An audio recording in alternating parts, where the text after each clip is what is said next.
राम राम सभी को। प्रभु श्री राम की नाम की अलख जगानी है, हमने ये ठानी है। प्रभु श्री राम के नाम की अलख जगानी है, हमने ये ठानी है। चलिए, दोहा 143। द्वादश अक्षर मंत्र पुनि जपहि सहित अनुराग, वासुदेव पद पंकरहूं दंपति मन अति अनुलाग। और द्वादशाक्षर मंत्र ओम नमो भगवते वासुदेव का प्रेम सहित जप करते थे। भगवान वासुदेव के चरण कमलों में उन राजा रानी का मन बहुत ही लग गया था। चौपाई 143 के अंदर की करही आहार साक फल कंदा, सुमरहि ब्रह्म सचिदानंद नंदा, पुनि हरि हेतु करन तप लागे, बारी उधार मूल फल त्यागे। वे साग फल और कंद का आहार करते थे और सच्चिदानंद ब्रह्मा का स्मरण करते थे। फिर भी वे श्री हरि के लिए तप करने लगे और मूल फल को त्याग कर केवल जल के आधार पर रहने लगे। उर अभिलाष निरंतर होई, देखिए नयन परम प्रभु सोई, अगुण अखंड अनंत अनादि, जेहि चितहि परमार्थवादी। हृदय में निरंतर यही अभिलाषा हुआ करती थी कि हम उन परम प्रभु को आंखों से देखें जो निर्गुण अखंड अनंत और अनादि है और जो परमार्थवादी लोग जिनका चिंतन किया करते हैं। नेति नेति जेहि वेद निरूपा, निजानंद निरूपाधि अनूपा, शंभु बिरंची विष्णु भगवाना, उपजहि जासु अंश ते नाना। जिन्हें वेद नेति नेति कहकर निरूपण करते हैं, जो आनंद स्वरूप उपाधि रहित और अनुपम है, एवं जिनके अंश से अनेकों शिव ब्रह्मा और विष्णु प्रकट हुए, ऐसे हो प्रभु सेवक अस आई, भगत हेतु लीला तनु गई, जो यह बचन सत्य श्रुत भाषा, तो हमारे पूजही अभिलाषा।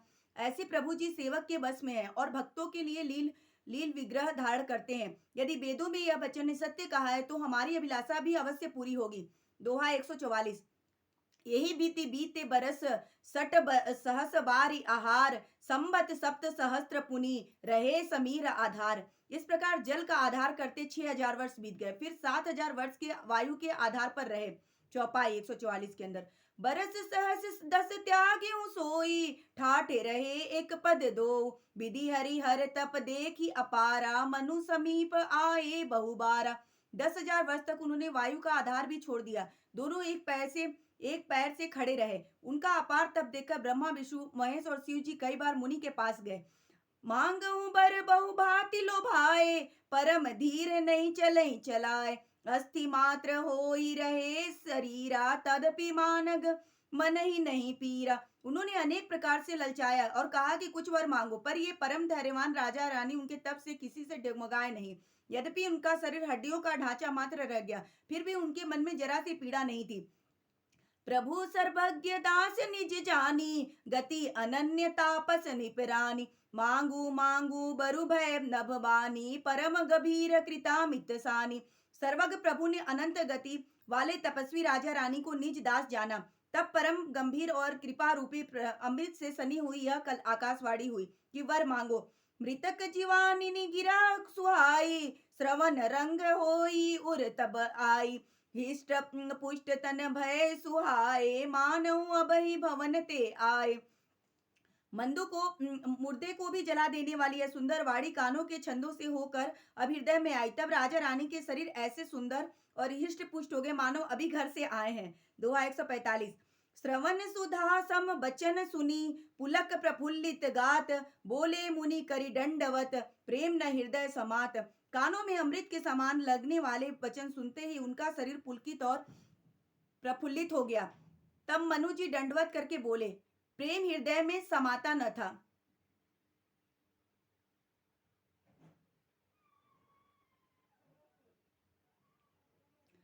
सुनु सेवक सुर तुर सुर धेनु, विधि हरिहर वंदित पद रेनु, सेवत सुलभ सकल सुखदायक, प्रणत पाल सर राचर नायक। हे प्रभु सुनिए, आप सेवकों के लिए कल्प वृक्ष और कामधेनु हैं। आपकी चरण रज की ब्रह्मा विष्णु और शिव जी भी वंदना करते हैं। आप सेवा करने में सुलभ हैं तथा सब दुखों को के देने वाले हैं। आप शरणागत के रक्षक और जड़ चेतन के स्वामी हैं।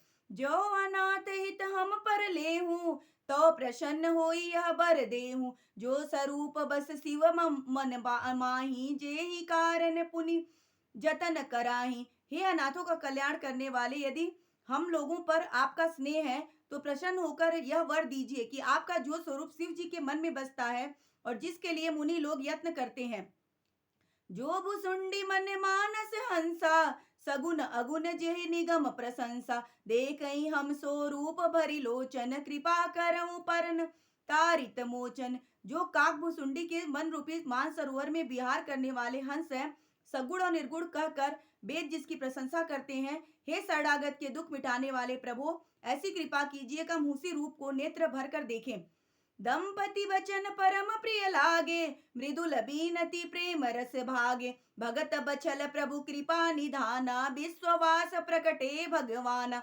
राजा रानी के कोमल विनय युक्त और प्रेम में पगे हुए वचन भगवान को बहुत ही प्रिय लगे। भक्त भक्त वत्सल कृपा निधान, संपूर्ण विश्व के निवास स्थान सर्व समर्थ भगवान प्रकट हो गए।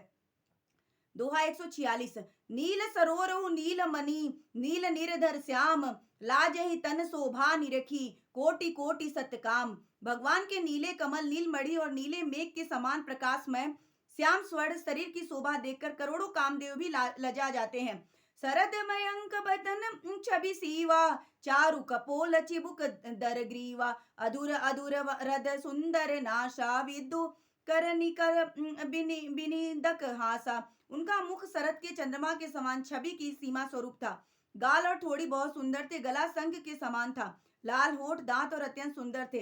हंसी चंद्रमा की किरण को नीचा दिखाने वाली थी। नव अंबुज अंबक छवि निकी, चितवनी ललित भावती जी की। भ्रिकुट मनोज चाप छपिहारी, तिलक ललाट पटल दुतकारी।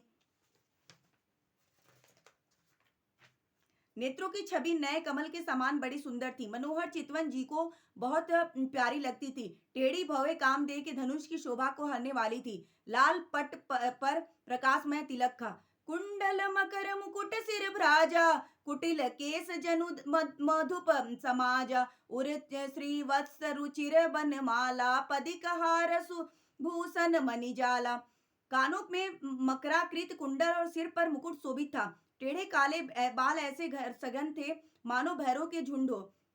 हृदय पर श्रीवस्त्र, सुंदर वनमाला, रत्न जड़ित हार और मड़ियों के आभूषण सुशोभित थे।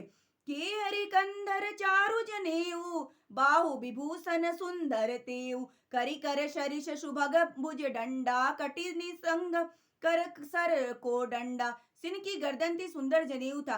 भुजाओं में जो गहने थे वे भी सुंदर थे। हाथी के सूंड के समान सुंदर भुजंड थे। कमर में तरकस और हाथ में बाण धनुष थे। दोहा 146।